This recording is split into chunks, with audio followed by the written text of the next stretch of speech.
โปรดเมตตาหมู่เฮาป่วยไข้บอกใบยุกยาหมู่เฮาบูชาหักผีฟ้า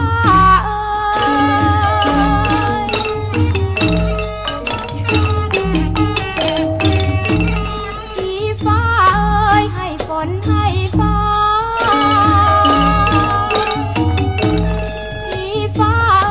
ให้ผักให้ปลาให้ป่าให้ไม้ให้ข้าวในนาหมู่เฮาทวนหน้าอยู่เป็นสุข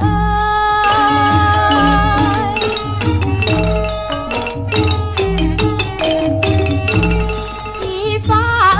หมู่เฮาเต้นรำผีฟ้าหมู่เฮาตำข้าวดอกไม้ทูบเทียนปักไว้หัวเสาขอเชิญพี่เจ้ามวลหมู่เฮา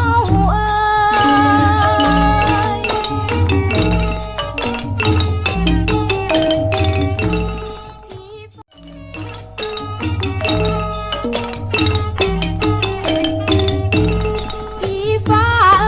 แสนสุดโสภาผีฟ้าได้โปรดเมตตาหมู่เฮาป่วยไข้บอกใบยุกยาหมู่เฮาบูชาหักผีฟ้า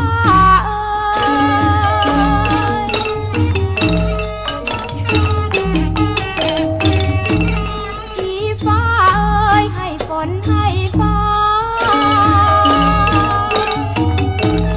ผีฟ้า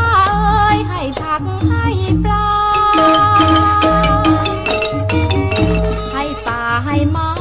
ให้ข้าวในนาหมู่เฮาทวนหน้าอยู่เป็นสุข